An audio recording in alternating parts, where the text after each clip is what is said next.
Welcome to the Golf Improvement Podcast, episode 227. Welcome to the podcast for golf lovers who are looking to shoot lower scores. Dedicated to professional club fitting, putting and short game improvement, and effective practice techniques to improve your golf game. This is the Golf Improvement Podcast with your host, Tony Wright.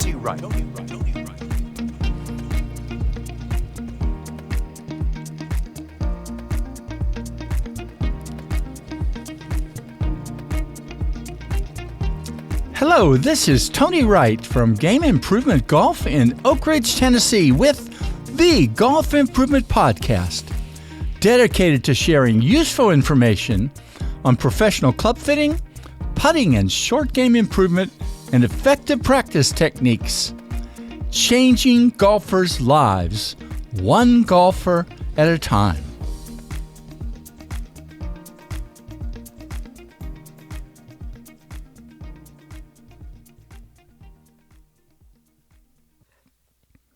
I first contacted John Novosel Jr., co-creator with his father, John Novosel, of the well-documented tour tempo, full swing, and short game process a few years ago. It's been in the back of my mind for a long time to share information with you about tour tempo, and I was pleased John was interested in doing this interview with me.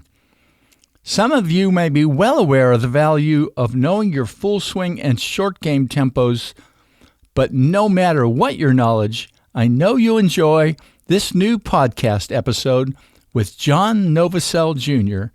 talking about all things tour tempo. Tony Wright and Game Improvement Golf, changing golfers' lives, one golfer at a time.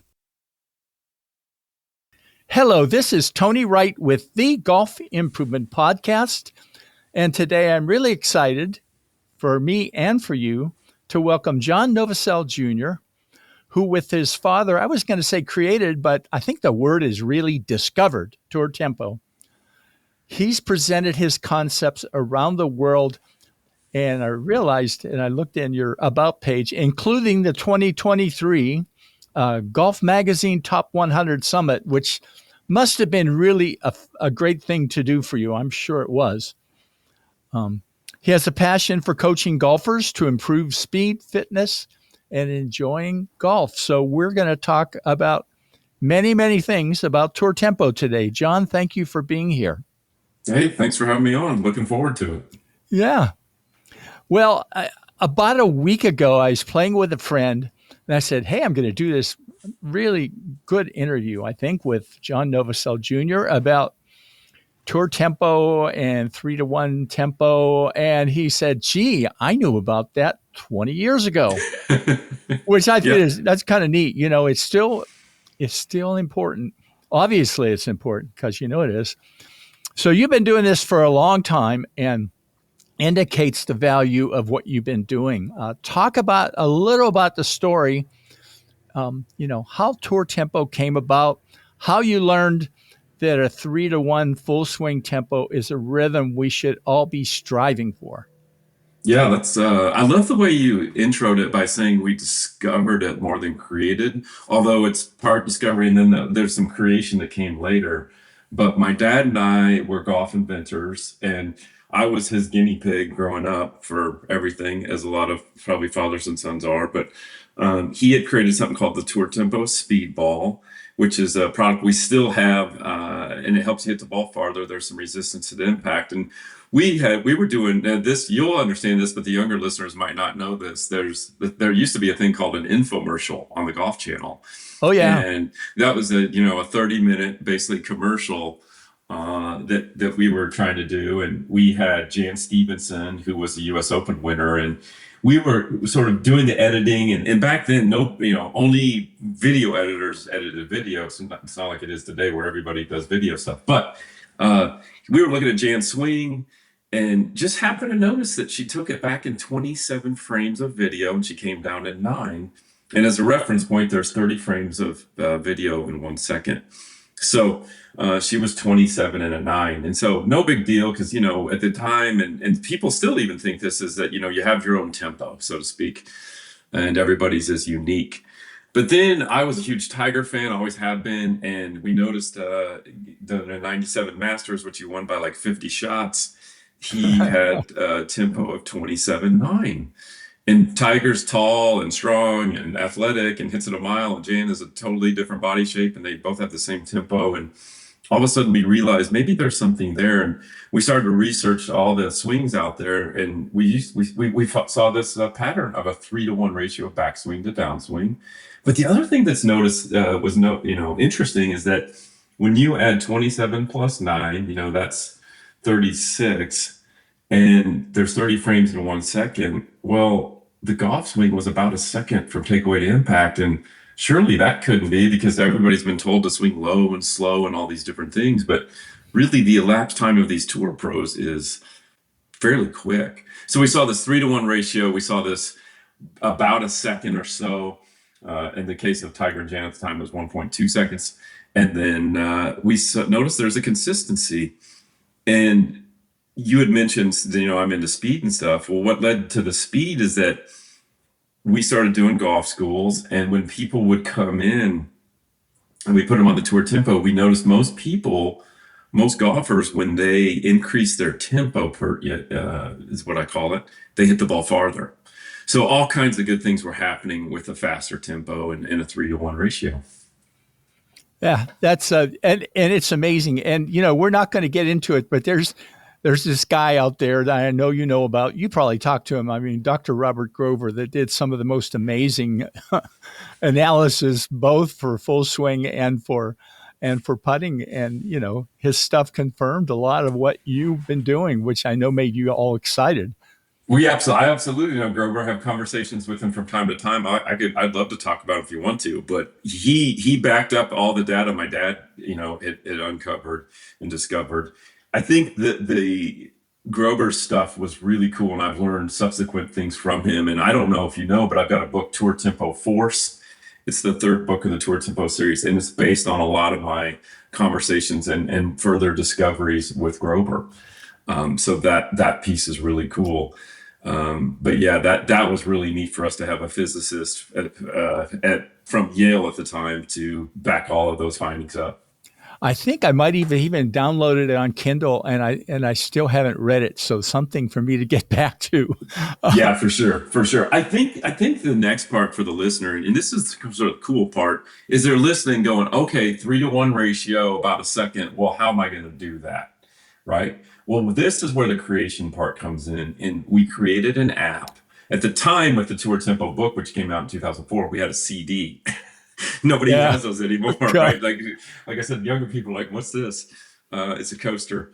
But anyway, we have this app, and it's called Tour Tempo. And basically what you've got is we created audio tones. We created a tone to start your swing, a tone for the top of the backswing, and a tone for impact. Now, there's 5 different flavors, if you will, ranging from 30-10 all the way down to 18-6. And what we found is that one of those flavors is really going to fit you well. And when you find the one that does, and you listen to these tones, you can transform your swing right there, right now, right on the driving range within about, 5 to 10 swings. So it's pretty cool that you can get the app, go to the range, and the listener can literally do it, right now and see those results. Well, and the other thing that that somehow I came across, and I don't know if, I don't know why I found it on the App Store, but the frame counter that you have. So people can find and look at what their swing is and find out what their tempo was before they did anything. That's right. And so the frame counter is Tour Tempo Frame Counter. That's an actual free app. It's available on iPhone. And then we just upgraded the Tour Tempo Total Game app. So that new Tour Tempo app has the frame counter built into it as well. Okay. So if Android users can find that in there. But to your point, it allows you to go in and count your frames and look at it rather than trying to think in terms of hundredths of a second. And so it's just much easier for everyone we've dealt with. And I know for me, it's easier just think in terms of 21/7 rather than thinking of, 66 100ths of a second. And, the downswing is 22 100ths of a second. It's a lot easier just to say 21.7. Counting the frames is much easier. You can also draw lines in there, and you can also tilt the app into landscape mode, and you can compare swings, and they will start at the same time, and it'll compare the tempo. And what I do with a lot of my students when I use the frame counter is I say, hey, here's your swing, here's your tempo, here's Rory's tempo. And I put them next to each other. And I'll tell you what you can't have. You can't have Rory's hip turn or his hip speed or his shoulder turn, right? Or a lot of the things he does, but you can have his tempo. And not only can you have it, like I said, you can have it today. And so the cool part, because a lot of times when you show a golfer swing compared to a tour pro, it's a lot of bad news, right? And this one is really cool because 10 swings later, I can show that same student his swing and Rory's swing, and now they're matched up. Because typically Rory's at impact and my average golfer not even finished the backswing. Yeah. And so it's really cool to show them, 10 swings later after you try the app and try the tones, you were able to sync up your tempo. And by the way, look what you did on the launch monitor to your speeds. Yeah. That reminds me, I should go out because I'm doing some swing speed stuff and have those things running when I'm doing it. So that would be interesting. For sure. Yeah, right, which I haven't done.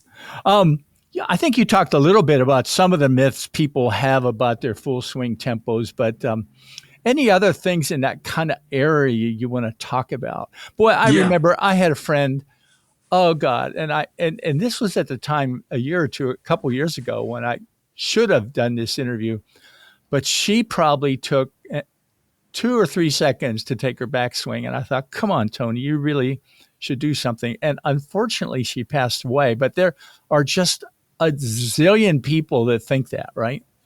Yeah, there's so many problems with low and slow and smooth in these types of things. I think the first one is, what does smooth mean? Like, can you give me a definition that I can do? Like, we don't really know what smooth means. You kind of somewhat know it when you see it, but what does it actually mean, right? And then the second thing is this idea that slow is somehow better. Again, what does slow mean? Because slow is a relative term. But the analogy I've really started to use is this idea of sports. So Steph Curry, right? He's one of the great basketball players of all time right now. He seems like a pretty laid back guy, kind of talk slow, move slow. Should he run down the court slow on defense, or should he jump slow? Like, you can't do that. I don't care what your personality is. Your sport requires certain speeds, right? So whatever your sport requires, that's what you have to do. It doesn't matter what your personality is. It doesn't matter what you think it should be. You have to do what their sport requires. Golf right now, modern golf, I've done the research. I don't know if I told you this, but in the last 100 majors, 96 of the last 100 victories, takeaway to impact is 1.2 seconds or less. Wow. 75 of those victories are 1 second or less takeaway to impact. So right now, golf in the modern era is requiring about 1.2 seconds or less. I don't care what your personality is. I don't care what I don't care any of these other things, right? That's what this sport requires, especially if you want to hit the ball farther. So that's kind of where I go to. Now, what's interesting is that I used to be very dogmatic, and I used to think everyone's got to do tour tempo. You have to be 3-1. It's got to be perfect, and you got to get to 21.7 or faster. That's like the only thing there is. That was my dogma. Now I've changed a little bit. My whole idea now is you have to try tour tempo. You need to be somewhere around 3-1. Yeah. And you need to try the faster tempo. Try all those things, because there's an optimum tempo for you. I guarantee it's about 3-1, and I guarantee it's about 21.7, 24.8, or 27.9. The 18.6 is for the Bryson DeChambeaus of the world, and it's that one. That one's really hard to do. But I'm begging you out there, you got to try this. Yeah. Because for most golfers, you'll have a light bulb moment on the driving range. The other thing that will happen, and this is why you should use tempo for speed training, is that you need to, what are we all, guilty of, especially in this YouTube, Instagram world for golfers? Too much thinking, right? You got about 40 swing thoughts. When you're going to do speed, you can't think.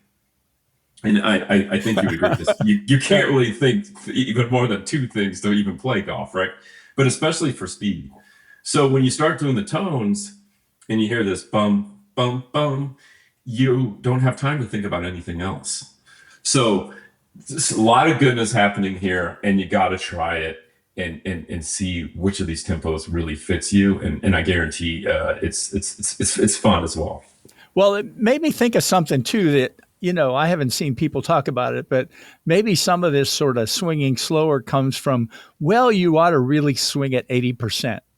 And, for some people, that probably still is the case for some swings, but they can still swing in that tempo, right? That's exactly right. Just because you're swinging 80%, like a lot of tour pros say that, right? Like they say, I don't go after it 100% I play 80% on course, but their tempo is still the right tempo. It's still about 3-1, and it's still pretty fast. So this idea that I'm going to swing 80% and go real slow at it. The thing is that most golfers, the more time they take, the more stuff creeps into the swing, the more they think. And also they lose, the physics of it are that you lose speed. So there's a lot of things working against you when you kind of quote unquote swing slow to do that. Now, I went back before we did this. I felt like I should go back and read Tour Tempo 2. And I hadn't noticed the first time, at least at that time, there were some good LPGA players who didn't have tempos close to 3-1, which, probably puzzled you. But I really wonder right now if that's the case, because, boy, the vast majority of them are kind of going after it, right? So kind of talk about where the LPGA people are now as you've been looking at it. Wow, that is a great comment and question. And you're correct. Everything we did was based on the men's PGA Tour. Just recently, I did a presentation in Atlanta to the women's NCAA college golf coaches. And so I wanted to include a lot of LPGA swings, like Nelly Korda and those types. And what I'm seeing is a huge, like you're right, there was a lot of 4-1s and things like that on the LPGA Tour, but that's all changing because the LPGA Tour is now becoming more of a power game. They're also realizing it's becoming more athletic out there. Nelly Korda's 2-1. She's about 27.9-ish, maybe 24.8, right in between those. There's a girl named Yuka Saso, incredible Japanese player, US Open champion. She's 21.7, maybe 22.7. I think I'm seeing so many. Maria Fassi, who's got a lot of power. Oh, yeah. I don't know if you know Ann Van Dam swing. Just probably like one of the best swings in golf, male or female. She's 24.8. So you are seeing this trend for the female players as well, towards the 3-1, towards less elapsed time. The other trend, going back to the men's PGA Tour, is that things have gotten faster. When we came out with the book in 2004, there was only a few guys that were 21.7, guys like Nick Price, right? Now, yeah, right. Yeah. And Tiger at the time was 24.8, even though he started at 27.9, he was 24.8. But now Tiger's 21.7, Rory's 21.7. You got Bryson DeChambeau at that 18.6 number. Henrik Stenson had emerged, and he was in the 18.6 range. And so you've seen so many of these swings now. Ricky Fowler, all these swings have actually gotten faster on tour because it gets you more power. People have realized that when you actually swing freely and with more speed, you can hit it just as straight. So many benefits to it, and it's definitely been changing on the women's game. Yeah. I'm sure at the time you thought, "Whoa, what's going on there?" But it just makes sense that it's changing. So Yep. Now, Tour Tempo 2, has a lot of the stuff. I mean, it's a good way to read almost everything about Tour Tempo because there's some stuff about the regular Tour Tempo in it. It was the second book. But you had a lot of focus on short game tempos, and that's a different world, right? And talk about how that came about. Sure thing. So when we discovered, my dad really looked at the full swing. It was all 3-1, and we created those tones. We started to obviously get questions on the short game tempo. Is it the same? And so we did something that my dad always told me to do, and I'm sure you'll love this, is look at what the tour pros do and basically do what they do, don't do what the amateurs do. And so we wanted to look, and the quote in the original book is from Yogi Berra: "You can observe a lot just by watching." That's one of my favorites. And so we just started to observe the short game swings for the pros, and we started to see this 2-to-1 ratio. And then again, Robert Grober, the physicist, did some great research and completely backed it up. The short game does not really have a lever for the most part, especially chipping and putting. And without that lever, it becomes more of a pendulum. And when you get into the pendulum, you're going to find this 2-to-1 ratio because of the way the swing starts. So that was a huge discovery. We created new tones for that and really started to help golfers. What was ironic is that for the full swing, most golfers swing too slow, but for short game, most golfers swing too fast. It's very yippy and too quick, right? So it was real interesting to see that dichotomy. But both times, both books make the point that tempo is a fundamental of golf, right? Just like any other fundamental. But the question I always ask people, well, if that's the case, you agree with me, right? If that's the case, how do you practice your tempo? Right? Because most people, or do you even practice tempo? And most people don't. So with the Tour Tempo app, go back to the app again, we've got the short game tones on there, which are 2-to-1. We've got the long game tones, which are 3-to-1. Now you've got this total way to practice your total game. And you can really dial in your wedges, your chipping, your pitching, your putting. And what's really cool about the wedges and chipping and those types of things, all those swings are the same tempo. So that you only have to learn one tempo for the short game, one tempo for the long game. Now, I can't remember, but I didn't mention this in questions, but you've talked some with, what is it, Parker McLaughlin? Or I don't know how to pronounce his name, the short game chef. Haven't you? Have you had some discussions with him about tempo and short game? A little bit, yeah. And then also a guy named Frederick Lindblom, who's a short game expert, and a lot of talks with Freddie. And one thing that's really cool to see with Frederick, he did a really interesting post with his fiance, who's on the ladies' European tour. Oh, yeah, right. Yeah, right, and they right. had the exact same tempo on all these pitch shots and chip shots. And my first thing when you watched it, and that video went viral with millions of views, because they both have perfect form and it's the exact same tempo. And they timed it up because it's easy to time, because you've got this bump, bump, bump. I did some stuff with Freddie as well. And so what you see is that tempo is not really individualistic. The rhythm in the tempo is. But I own your tempo. Your tempo is mine. That's how I'm starting to tell my students. It's not individual. It's I get your tempo. Right? The individual, the way it looks and the way your body's built, now, that's your individual piece of it. But that rhythm is what you get. The tempo is mine. But anyway, when you match your tempo up, again, good things start to happen, and it's so much easier to control. The thing about this as a golf coach, this, the less variables we give the student, the better. All the time. All the time, right? So if my tempo doesn't change and I just need to change the length of swing to change how far I hit my wedge, that's easy, right? Think if you were always constantly changing tempo and this and that, it's really tough. So it's a real great way to simplify the swing. Also, to not be in a hurry when you hear these tones playing. In your head, hey, I don't have to rush this or slow it down. I know exactly where my club should be in space and time. So a great way to practice as well. Now, and in the book, though, you do talk a little bit about maybe some differences in sand game, right? And I don't know if that's still holding up, but talk about that a little bit. One difference you're starting to see in the modern bunker play is that there's more speed, because these bunkers are getting so tricky and tough and things like that. So what you're seeing, Frederick and I just did some videos. His normal short game tempo is 2010, but his bunker tempo is 18.9. And so that was a slight difference, because the bunker has much more of a lever, right? Yeah, and so right. You almost get into a 2.5 to 1 out of a bunker, but I'm still using those short game tones just a little faster. So there definitely is a little difference in a bunker. And the thing with all of this, and again, I keep going back to this as a golf coach, because I've seen it. Each person needs to find what works for them. And so take out the app, try the different tones, see which app work or see which set of tones works best for you. But as a general rule, yeah, you're gonna want a little more speed in a bunker, so it's a little longer swing and possibly a faster tempo. Yeah. Well, this has been great.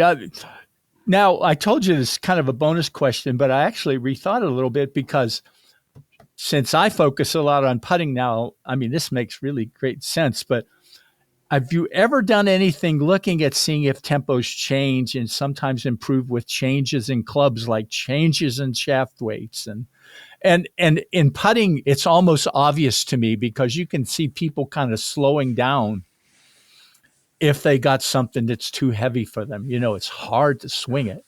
But just curious, your thoughts there, maybe particularly in the long game, because, there's for drivers, there's 40 gram, 50 grams, 60 grams, 70, shafts all over the place, right? I 100% agree with you on this. And I think what I've discovered in my own game, from like wedge in, I'm just 2-to-1, even when I'm swinging full, because my wedges are so heavy. I've got heavy shafts, heavy heads, and the heavier the club, the more it's going to be a 2-to-1, because the harder it is going to be, make that club go faster on the downswing. The other thing about wedges and things like that, you can think about it, same thing with putting. I don't care how far I hit my wedge, or let's see, I don't care how far distance wise, like I'm not trying to max out distance, I'm trying to control the distance. And so when you look at a controlled distance, that's going to be more of a 2-to-1, but absolutely the weights affect it. And I know for me, when I'm doing like a long drive speed session, I want that longer, lighter shaft. It's much easier to go 3-to-1 when I use that. So equipment definitely affects things. Even your posture affects it. So if you're going to try to go 3-to-1, 21-7, you've got to be ready to go and athletic in your setup. Yeah, right. Yeah. So you can't just have this, this thing of, oh, I'm going to be real relaxed and real soft and I'll just gently take it like that. You'll never do 21-7 with that. So by being athletic, and having the correct equipment, that will lead you to the right tempo. But the equipment absolutely, it's amazing how it's all intertwined, right? But it affects it for sure. Yeah. Well, okay, listeners have really enjoyed this. So what do they need to kind of do to dive in and kind of, find out where they are and where to go? And you've talked about some of it, but, maybe I missed a few things. So talk a little bit about that. Where do they jump in?